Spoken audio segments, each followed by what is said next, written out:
Ahoi! No nii, jälle Dünos.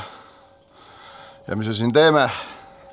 Meil on siis täna Düno pingis Dodge Challenger. See 5,7 liitrit peaks olema, jah, 5,6, 5,4 ja 280 kilovatti originaalist. Ja siis kliendi soov oli saada sealt vähemalt 300 kilovatti. Ja tegemist on siis vabalt hingava mootoriga, millel on vahetatud juba long tube'id, siis väljalaske pool kõik. Ja siin on ka siis, vaatama, ta jälgib mind hirmsasti siin, näitan kohe. On siin sisselaske torustik ära muudetud, pandud KN filter. Õnneks see võtab siit kapotist jaedat õhku.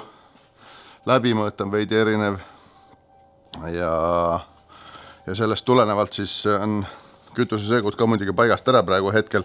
Ja kui auto tuli, meile Dünosse oli aeg pandud, siis põhimõtteliselt kohe esimesel käivitusel oli tunda, et üks silinder normaalselt ei tööta, teine oligi siis täitsa kadunud ja summuti lekkis, et nüüd oli küsimus see, et kas ta lekib ennem lambda-andurit või peale lambda-andurit. Mis siis pärast selgus oli see, et ta oli ennem lambda-andurit, oli seal mingi leke, poisid keevitasid ära ja see omakorda põhjustab selle, et andur nuusutab rohkem õhku ja ta korrigeerib siis long trimmi ja short trimmiga endal kütusesegud valeks ja ilmselt siis uputas üle ja tappiski need küünlad. Nii et see oli lihtsalt praegu hetkel minu oletus, sellepärast et ma ise auto juures ei olnud, kui nad seda diagnoosisid, aga reeglina ma selliste infokildude alusel panen oma diagnoosi ka, aga loengi hetkel softi välja ja pikemalt siin ei peatu, et loen softi välja ja siis hakkan vaikselt tuunima, ajan sealt kütussegud paika ja siis juba selgub paljust jõudu tuleb, et noh, mingit pikka saadet siit ei hakka tegema, sest et tegemist on täiesti tavalise Hemi vabalt hingava mootoriga ja siin mitu päeva ei lähe, nii et hakkame tööle. Piiksub siin taustal, piip. Aga mis ma tahtsin näidata, et salong on tegelikult veidi lahti võetud, eks ju. Siit näete, et siit on kõik laiali. Ja et selliseid Dodge'e teha, mis on 2015-16 edasi, on vaja põhimõtteliselt EKU ennem unlockida. Ja seda me teeme ise koha peal ja pakume siis kogu Baltikumis seda teenust. Ja teisena, mis on vaja kindlasti bodimoodulisse panna bypass, et üldse saaks seda autot kirjutada, sest lugeda ta lubab, aga softi kirjutada ei luba. Saame siin diagnostikat teha ja kui kõik töö on tehtud, siis võtame selle bypass kaabli ära, paneme salongi kokku ja anname kliendile kätte, nii et see töö nii lihtne ei ole, et tuled ja paned pistikusse. Nüüd ma testingi täna enda HP Tuneri number 4 seadet, mille ma sain siis tegelikult alles eelmine nädal kätte, aga pole veel ära proovinud, sest et auto tuligi eelmine nädal ja siis pidime hakkama juba seda testima. Nii et, aga kui selle auto ära teen, siis tuleb ka midagi põnevamat Düno pinki, nii et sellest räägime siis juba järgmine kord. Ja nüüd vaatan siin, et lambdad töötavad ilusti. Narrowband lambda töötab siis kuni 1 volt, on ju. Ei ole eriline täpsus, on ju, aga selleks ma kasutan Düno lambdad samamoodi, et võrrelda. Ja siin on kohe näha, et lambdad vähemalt ilusti töötavad, et kergel koormusel nad peavad siin ilusti ühtlaselt ja võrdselt hüppama üles-alla. See tähendab seda, et lisaõhku nad ei saa ja kõik toimib. Mootor hakkab kohe soojaks saama.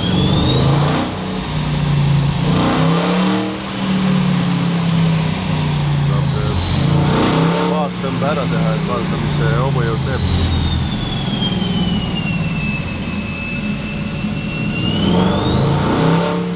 Reeglina siis teen mina niimoodi, et mõõdan ära. Praegu on hetkel, ma kasutan selle auto puhul alati 5. käiku, siis on kiirus jääb sinna 200 kanti maksimum ja esimene tõmme on alati ilma koormuseta, et vaadata, kuidas Düno mõõdab. kõik oleks korras, siis ma juba lisan koormust, vaatan, et number püsiks sama ja joon kuju võib veidikene, ütleme siis, sellest koormusest tingituna natukene muutuda, eks ju, aga suurusjärk numbrid peavad samad jääma. Turbomasinatel, kompressormasinatel kindlasti koormusega tuleb vääne varem, aga selline piik newtonmeeter ja hobujõud peab olema suht sama ja vabalt hingava puhul koormust on selle jaoks vaja, et tõmme toimuks piisavalt aeglaselt, et logi oleks täpsem ja sealt saaks palju paremini siis teha neid muutusi, mis vaja teha on. Kuna me õpetame pöördeid ratta kiiruse järgi, siis esimese tõmbe panen mina lukku 3000 pöörde peal. Vaatan veel siit ka.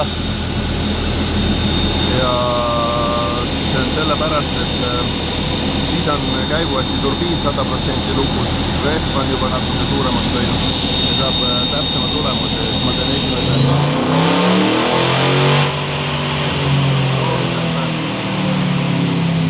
juba 2000 pealt või 1500 pealt tõmbe ja siis lisan juba koormust, et me saame teha mitu tõmmet järjest, et saada see baseline ja näha, palju siis originaalina ta hobujõudu teeb. Nii et siin on vaja need maha võtta kõik korrektsioonid.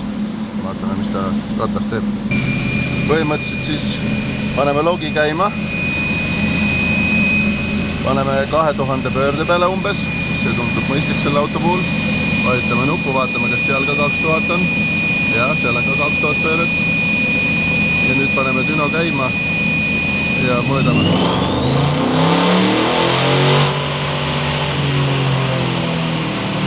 Mõõdame ära 2000 peast.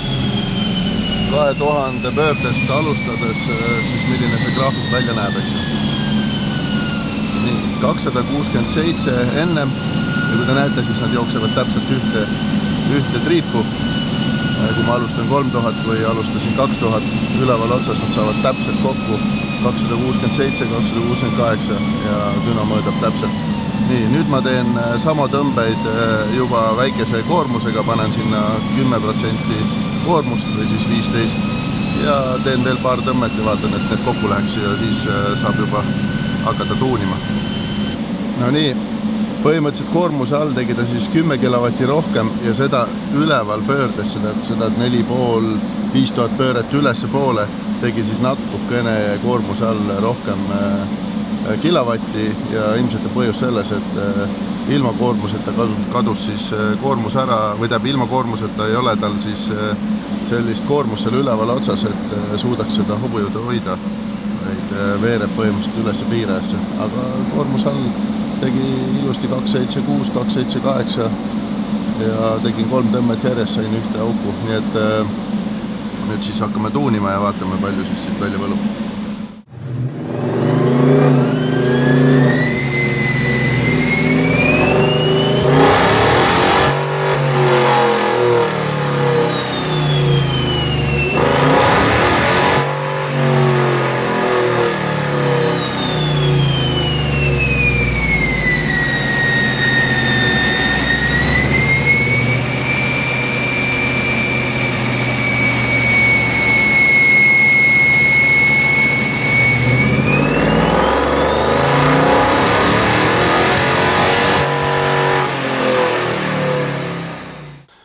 Nii, mulle tundub, et klient teadis täpselt, mis raud siia külge pandud on, sest jupid andsid selle tulemuse, et 302 kilovatti, 568 newtonmeetrit. Soov oli saada 300 vähemalt, noh, isegi natuke üle. Auto tundub terve.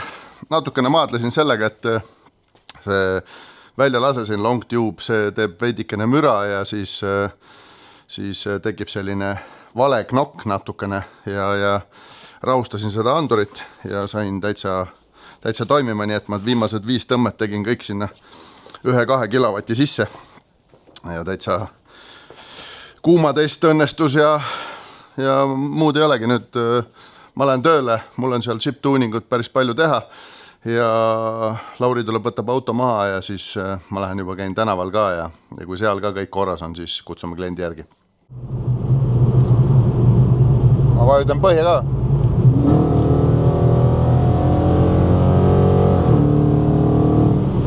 Aga jah, proovime legaalseks jääda oma trikitamistega, aga päris kompressori pill ei ole, aga noh, see 300 kilovatti ja 600 newtonmeetrit on siin olemas, nii et selle ma tõestasin ära praegust enda jaoks vähemalt.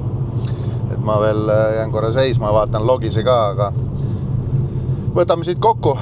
Ma lähen siis töökotta, vaatan, mis seal veel põnevat on, aga teie subscribe, like, share'ige, kommenteerige, millist autot teie siin kevadeti piinate, missugused on teie hobiautod. Huvitav oleks näha. Pange kindlasti sinna kommentaariumisse video alla auto mark, mudel ja vaatame, kas oleme sellist autot tuuninud. Ja ma proovin hoida silma lahti, ja vastata teile ka sinna alla, et kas on meie juures käinud ja kas ja kui palju selles Dünos on juurde saanud. Nii et näeme jälle.